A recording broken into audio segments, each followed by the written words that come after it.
Bongkar semua. Karena rahasianya terbongkar, Irjen Verdi Sambo pun marah. Sebab Brigadir J mencari tahu dan menceritakan semuanya ke Ibu Putri soal perselingkuhannya.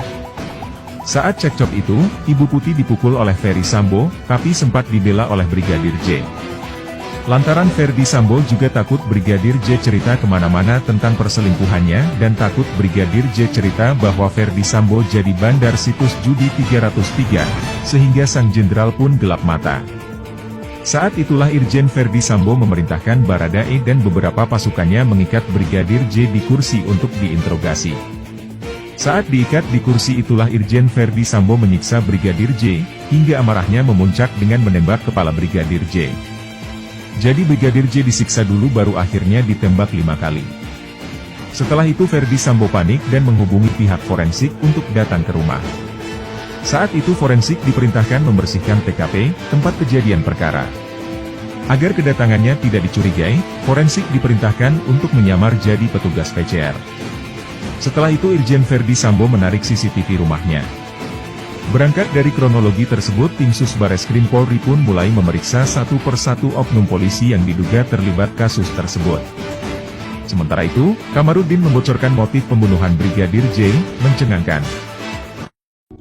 Sementara dari rekaman CCTV di rumah pribadi Verdi Sambo di Jalan Saguling 3, real time CCTV pada jam 15.29 menit 57 detik, tampak Verdi Sambo memasuki rumah dengan pakaian seragam dinasnya. Dari CCTV di lokasi yang sama, pada jam 15.37 menit 38 detik, tampak anggota Nakes yang akan melakukan tes PCR masuk ke dalam rumah Verdi Sambo. Kemudian, pada jam 15.40 menit 47 detik, mobil MPV hitam yang digunakan Putri Chandrawati juga tiba di rumah Jalan Saguling 3. Jam 15.41 menit 29 detik waktu Indonesia Barat, merekam Putri Chandrawati masuk ke dalam rumah mengenakan sweater hijau dipadukan celana legging hitam. Diikuti aktivitas ajudan memasukkan barang-barang ke dalam rumah tersebut. Brigadir Yosua Huta Barat yang memakai kaos putih dan celana jeans biru ikut masuk ke dalam rumah.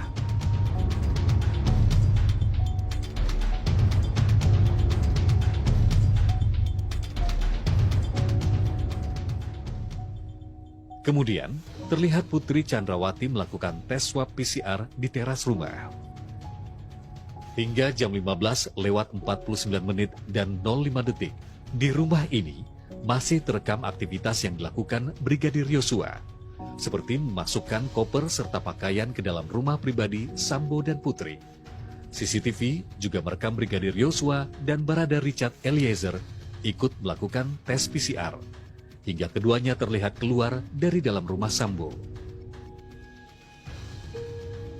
Pada jam 17:05 menit 32 detik, Putri Chandrawati dengan busana yang sama berjalan keluar menuju mobil MPV hitam. Pada jam 17:10 menit 3 detik, tampak Verdi Sambo keluar dari dalam rumah menuju ke mobil SUV hitam. Kembali ke rekaman CCTV. CCTV di Kompleks Duren 3 merekam mobil SUV hitam yang ditumpangi Verdi Sambo dikawal motor patwal melewati Jalan Duren 3 Barat arah ke rumah dinasnya yang kini disebut sebagai tempat kejadian perkara di mana Brigadir Yosua tewas. Di antara waktu inilah sekitar jam 17:06 hingga sebelum jam 17:23, Brigadir Nofriansah Yosua Huta Barat diduga dieksekusi Barada Richard Eliezer atas perintah atasannya, Irjen Verdi Sambo. Pada jam 17:23 menit 18 detik, tampak Putri Chandrawati datang kembali ke rumah pribadinya di Jalan Saguling 3. Namun, Putri datang memakai busana yang berbeda dari sebelumnya. Ia datang memakai set baju piyama dengan celana pendek berwarna hijau. Mulai saat itu, CCTV di kediaman pribadi Sambo dan Putri Chandrawati sudah tidak pernah merekam kehadiran sosok Brigadir Yosua.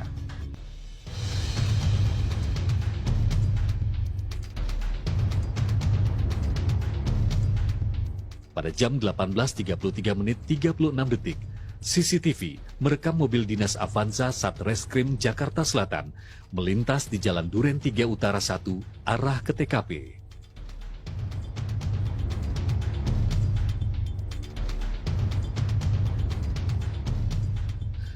Selain itu, ada pula mobil Pajero Provos diikuti ambulans, mobil Avanza hitam dan mobil Grand Vitara Provos melintas di Jalan Duren 3 Utara mengarah keluar dari Kompleks Polri. Perjalanan iring-iringan kendaraan dari TKP ke Rumah Sakit Polri terekam CCTV dari 7 titik. 3 diantaranya dari sebuah tempat penitipan motor di samping PGC Jalan Dewi Sartika dan JPO halte busway Kramat Jati. Real-time CCTV pada jam 20.16 menit 45 detik merekam rombongan mobil Pajero Provos, ambulans, mobil Avanza hitam, serta mobil Grand Vitara Provos mulai memasuki area Rumah Sakit Polri. Rombongan mobil yang salah satunya diduga membawa jasad Brigadir Nofriansyah Huta Barat mulai masuk area parkir Rumah Sakit Polri Kramat Jati. Saat masih hidup, Brigadir Yosua hanya terekam berada di rumah pribadi Sambo dan Putri di Jalan Saguling 3. Tidak ada rekaman CCTV yang memperlihatkan aktivitas Brigadir Yosua, Ferdi Sambo serta Putri Chandrawati pada 8 Juli 2022 di rumah dinas Ferdi Sambo di Kompleks Polri Duren 3, tempat di mana Brigadir Nofriansyah Yosua Huta Barat dinyatakan tewas. Barada RE telah melakukan penembakan terhadap korban. Tersangka RL turut membantu dan menyaksikan penembakan korban. KM turut membantu dan menyaksikan penembakan terhadap korban. Irjen Pol FS menyuruh melakukan dan menskenario peristiwa seolah-olah terjadi peristiwa tembak-menembak di rumah dinas Irjen Pol Ferdi Sambo di Komplek Polri Duren 3. Berdasarkan hasil pemeriksaan keempat tersangka, menurut perannya masing-masing, penyidik menerapkan pasal 340, subsidiar pasal 338, junto pasal 55, 56 KUHP, dengan ancaman maksimal hukuman mati, penjara seumur hidup, atau penjara selama-lamanya 20 tahun.